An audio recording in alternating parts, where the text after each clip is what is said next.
What's going on, YouTube? This is my first video. My name is Tac-Tee, for y'all who don't know. And we're gonna talk about what I want to talk about. I've been meaning to make Second Amendment gun content for a while now. I just haven't. Been a gun owner several years now, and I'm like, yo, I do all this stuff. I go shooting, I like this stuff, buy all the stuff, I review it to people, but I don't actually put it on YouTube. And I'm like, that's weird. So starting the YouTube channel, bro. This is our first video here. I just bought a whole bunch of stuff from PSA.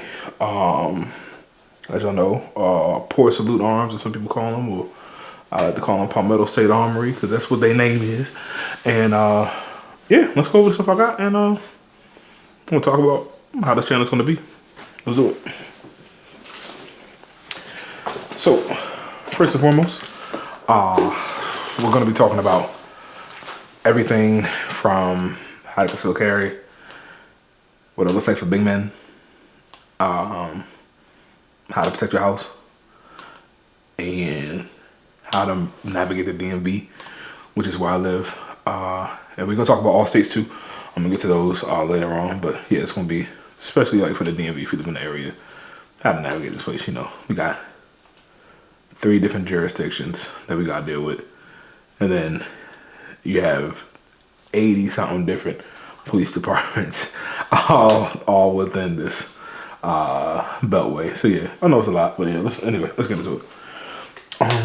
Also, shout out to the knife. This right here, got this knife in Norway. Reindeer leather, reindeer antler for the handle. Pretty dope. So, y'all might be asking, why did you want to start a YouTube channel now? And the answer to that is, sorry, opening the box when talking to y'all. I love being outside. I love camping. I also love knives and guns. I love being able to talk about these things. And a lot of people feel the same way I do. They look just like me, but they don't really want to talk about it. They think it's weird. I'm like, let's take that weirdness out of it. So be the change you want to see, I guess. That's why we're here. And I'm gonna make a couple of hiccups on the way, but y'all just gonna have to deal with it, man. You know, pretty sure y'all gonna let me know in the comments as well. Right, the bear.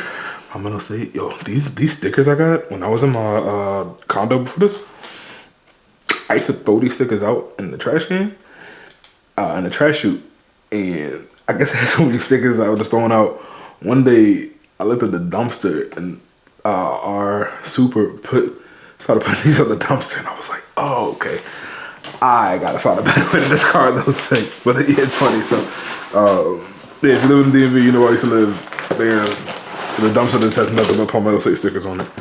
Shouts out to the super for doing that. Ooh, got me some 308, and 556 in the back. That's what I shoot. Not exclusively, but you know, like that's why I shoot the most of right now. Actually, I shoot 9mm the most, I think. I don't know why I'm capping. It's probably, yeah, I shoot 9mm the most. But I'm trying to really get my 556 and 308 up, because I feel like you should have 1,000 rounds of whatever you're shooting at all times. So try to make sure I keep at least 1,000 rounds on me at all times and try to replenish. Speaking about replenishing, the gun show is this weekend. I actually just got back from that. The Virginia gun show, if you're from here, the one that's in Dulles Expo Center, it's good. I like it. It's a local gun show. But if you live in Virginia, it's not really needed because you can get everything online. It really is the Maryland gun show in Virginia. And let me let y'all know what I mean by that. That gun show really is for people to be able to buy what they need that they can't get in Maryland, right across the river where they can. And you can drive back legally. That is primarily what that gun show is for. Because if you live in Virginia, you know you can get better stuff online. But unless you just really want it in person, I guess. Yeah, like you cannot get it in Maryland. Oh, I forgot I got this. Oh well, it's got to shoot. I got some steel core ammo, some steel core 9mm because let's steel case. Let me just correct myself. They say if it can't shoot steel, it doesn't deserve brass, but also I was being cheap at the time. I just wanted to just get some things because I just got a new Canik MC9 and I wanted to just run that thing to make sure it works. So I was gonna cheap ammo. Should have got brass just to be safe, but again, you know, you gotta test your gun in all environments. So I'm not mad. I'm not really mad. I'm more scared with the repercussions of a misfire like I had before. So I'm just like, that's part of it. That's part of owning guns. Is that on my boxes? Let's see. Okay, cool. Open up everything. So let's talk. So I'm needing back now. It's been a long day, and just want to talk to y'all like y'all people. So what does owning a gun look like in the DMV? For y'all don't know, DMV stands for DC, Maryland, Virginia. I live in the Virginia, from Maryland though. And I used to work in DC, so I'm all throughout. Let me start off with hardest to easiest. Hardest is going to be DC. That's the hardest place to carry in the country, I want to say, because you got so many federal agencies, so much federal property. And then you also got dignitaries, and you got foreign diplomats, and you can't be around none of them. You can't be around anybody with that thing on you. So that's one thing. And then another thing is DC has a lot of, I'm not saying a lot, DC has a problem with the youth currently. And we have a lot of kids, so we have a good amount of kids running around with blicks and switches on them. And you want to defend yourself. There was a guy who just got football numbers for trying to defend his property in DC. He was a DC public worker as well. Shot and killed a 14-year-old. They gave him football numbers for that. In my humble opinion, should you gotten some time?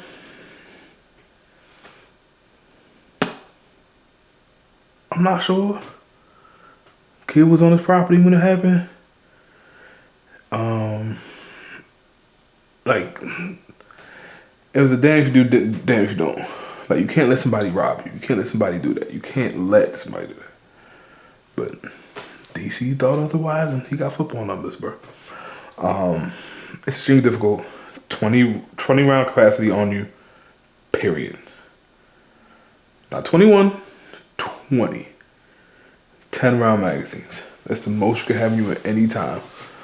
It's 2 10-round magazines on you. So, oops, sorry.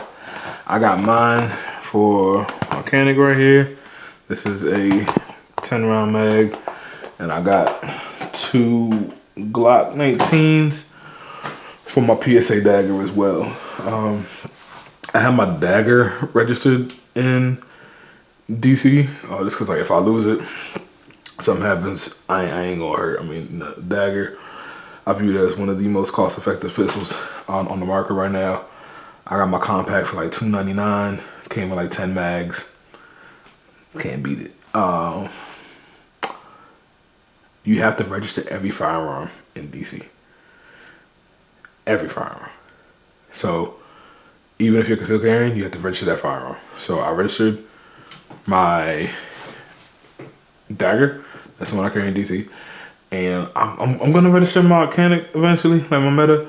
I'm just like, you gotta pay, you gotta drop it off at the downtown to do it. And it's just a lot. So I'm like, I'll get around to that whenever I go downtown again. But yeah, got that one done. Can't carry on certain highways, can't carry on the mall, can't carry, again, no federal buildings that'll land on it. It's a lot, bro. It's a lot. I do suggest you do it. Do your due diligence. Look it over. See if it's right for you. I believe everybody should be able to exercise the Second Amendment. Doesn't mean I believe everybody must do it. I believe you should have the opportunity to do it. And if you want to and it fits your lifestyle, do it. Some people just doesn't fit their lifestyle. If you're not somebody that is fond of following rules to the T, do not carry in DC.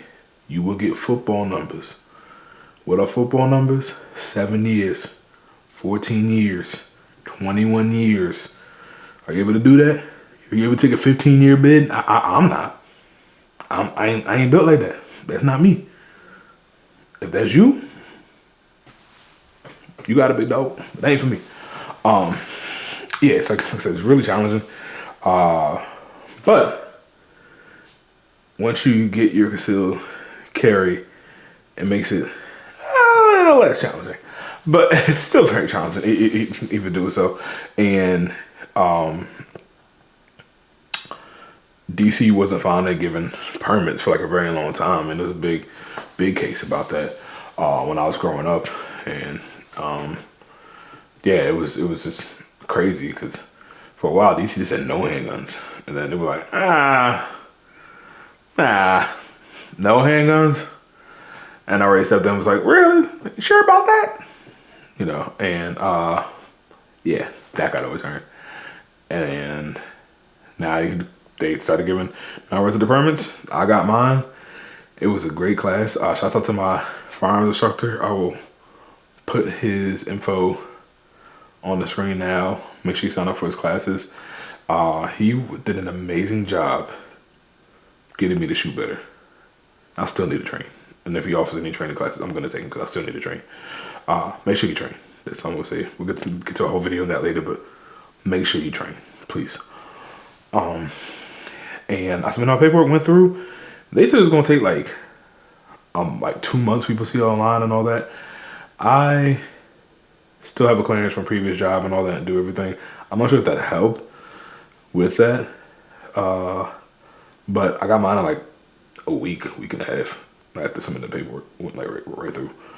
But yeah, that's done. DC, hard place to carry, but once you get it done, really smooth things over. Middle child. Everybody knows the middle child is the problem child. Maryland. Maryland is interesting. Again, I'm from Maryland. Love my state. Patrols County, stand up all day.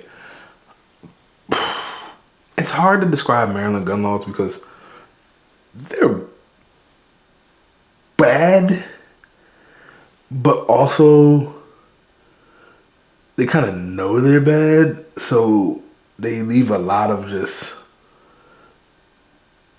like back doors, I'll say. Like for instance, Maryland has a 10 round mag capacity for sale in the state. Not for possession though, just sale.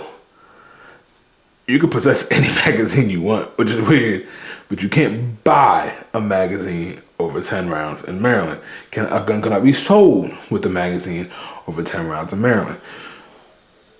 So that's why they have the National Gun Show of Virginia. Like everybody from Maryland come over and they bring them back, and that's it. Like it's no issue with having it.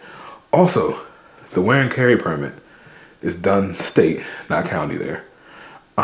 It's done state, so the state police handle it. It's all statewide. You send it to one place, but it's all online, which is really helpful. So it's like they help you with that because the whole process is online, which is great. Because who wants to run down the courthouses at midday trying to do this? Who has time to do that? If we all work and stuff like that. So that's hard. But yeah, everything's online. But then you have to announce you have a firearm to every dwelling you go into. Excuse me. So, which I kind of understand, kind of not really a fan of it as well. The rationale is that the homeowner needs to know whether there's a gun on their property or not. I get it. I feel like that is the homeowner's responsibility though. Not really on the gun owner and the homeowner, but hey man, to each his own. That's state law. But then also the ARs need a heavy barrel in Maryland, which I'm like, okay, so you need to sell a better AR in Maryland. So yeah, if you buy AR in Maryland, you get them a better AR with a heavy barrel. So stuff like that. We just like, did they think it through? Like, was this just somebody who like was like, oh no, that sounds like a good law. We're gonna put that in there. Like, I don't know. Like, yeah, it's weird. It's weird. And then you got 3 states in one in Maryland. You got the mountains, you got suburban, the city, and then you got the country. And they all have to coexist. Like, I look at Maryland like this. Maryland's like a mini California. A lot of people don't know that, but like, it really is. In terms of like the money, the poverty, the disparity, the people. Like, it really is like a mini Cali, and it's really ran like that too. Because again, you got the mountains in Maryland, you got suburbia in the city, and then you got the country, and all 3 sides do not interact with one another. All 3 sides think that their side is the best, and it creates some really confusing gun laws. It creates some really confusing, interesting gun laws. But again, Maryland's not totally sold off on guns. It's not like you can't carry, you can't do this stuff. I said I submitted my wear and carry permit. I was waiting to hear back from them now on that. The class was great. I enjoyed it. But yeah, like it's like not totally shut off, but it's also, it's not DC, but it's definitely not Virginia. Again, middle child is exactly what Maryland is. And yeah, also a lot of these new laws are coming out now from like Fed level, affecting states. So let's see if anything happens in Maryland. And yeah, that should help for that. Last but not least, we have the best state in the DMV for your two-way rights. That's Virginia. Virginia, I live in Nova. People in Nova hate when people say this, and to be honest with you. Virginia's a southern state. No matter where you live, it's a southern state. It may be more blue up here, which it is very definitely blue up here. It's still a southern state though. Like, don't get it twisted. And yeah, like Youngkin runs the state like that, and the gun laws are like that. So they did have the tragedy at VTech. Try to remember that. That kind of shaped some gun laws in Virginia. But in terms of your CCW permit, that's ran at the county level. You just take your class, go there. Your judge gets it to you. No mag limit with your CCW. Without a CCW, it's like 20 rounds. You can pretty much open carry anywhere in the state, like with the exception of like a couple of cities in Virginia, but for the most part, you can open carry whatever gun you want. It's pretty easy to get. It wasn't until like 2 or 3 years ago that you had to start doing gun sales in the FFL shop. Before that, you could just do street sales, like share. You could just cash, boom, boom. That was that. But now there doesn't need to be a background check for for the purchase of any firearm. Any firearm transaction needs to be done at a FFL. But they're pretty seamless with that, and it's not a registry per se. It's just you just gotta get a background check to do it. Then your background's good for. I think I do every transaction, but you can have multiple guns on the transaction if you wanted to. So that's pretty dope. But yeah, I like it. I sold guns in Virginia. Fairly seamless process. A lot of people get past. Only people that don't get past, I see, is a lot of people who move a lot, like military passes. But if you have like 4 addresses in like the last 2 years, those get flagged all the time for some reason. And I'm like, people move all the time, like, I ain't gonna control their life. I'm sorry, my dog is going to town on this pause. Hold on. Zeus. Easy, lay down. Okay, there we go. But yeah, and then we got all the ranges over here. Like, you got X-Cal, which is like my favorite range. Love X-Cal. Gotta plug them. Best place to go shooting in the area. Shouts out to them. You got Silver Eagle. Those are our 2 biggest ranges in Nova. There's like another range down in, what's that, like Springfield, Lorton.